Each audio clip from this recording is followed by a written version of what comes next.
Friends, आज मैंने और प्रधानमंत्री प्रचंड जी ने भविष्य में अपनी पार्टनरशिप को सुपर हिट बनाने के लिए बहुत से महत्वपूर्ण निर्णय लिए हैं।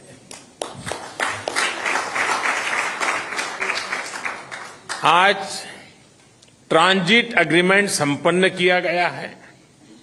इसमें नेपाल के लोगों के लिए नए रेल रूट्स के साथ साथ भारत के इनलैंड वाटरवेज की सुविधा का भी प्रावधान किया गया है।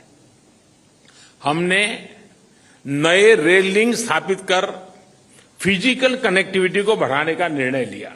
साथ साथ भारतीय रेल संस्थानों में नेपाल के रेल कर्मियों को प्रशिक्षण प्रदान करने का भी निर्णय लिया गया है।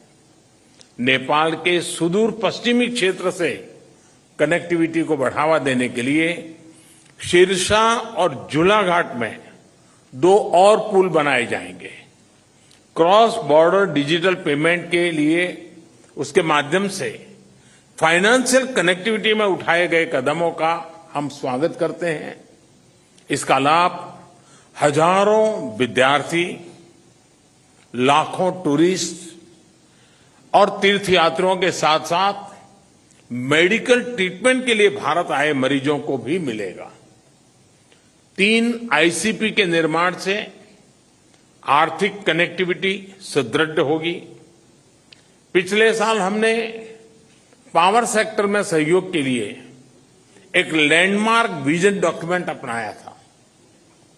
इसको आगे बढ़ाते हुए आज भारत और नेपाल के बीच long term power trade agreement संपन्न किया गया है।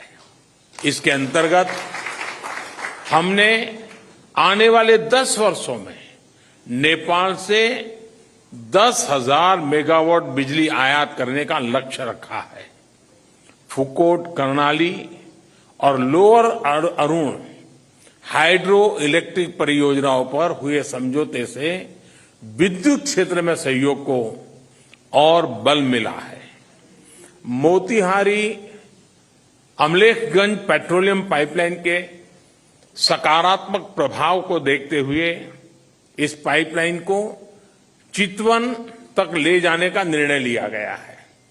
इसके अलावा सिलीगुड़ी से पूर्वी नेपाल में झापा तक एक और नई पाइपलाइन भी बनाई जाएगी। साथ साथ चितवन और झापा में नए स्टोरेज टर्मिनल भी लगाए जाएंगे। नेपाल में एक फर्टिलाइजर प्लांट स्थापित करने के लिए आपसी सहयोग पर भी हमारी सहमति हुई है। फ्रेंड्स, भारत और नेपाल के धार्मिक और सांस्कृतिक संबंध बहुत पुराने हैं और बहुत मजबूत है। पिछले 9 सालों में हमने अनेक क्षेत्रों में कई उपलब्धियां हासिल की हैं। बीरगंज में नेपाल की पहली आईसीपी बनाई गई। भारत नेपाल के बीच हमारे क्षेत्र की पहली क्रॉस बॉर्डर पेट्रोलियम पाइपलाइन बनाई गई। हमारे बीच पहली ब्रॉडगेज रेल लाइन स्थापित की गई। सीमा पर नई ट्रांसमिशन लाइन्स का निर्माण किया गया है। अब हम नेपाल से 450 मेगावाट से अधिक बिजली आयात कर रहे हैं। अगर हम 9 साल की उपलब्धियों का वर्णन करने लगेंगे तो पूरा दिन निकल जाएगा।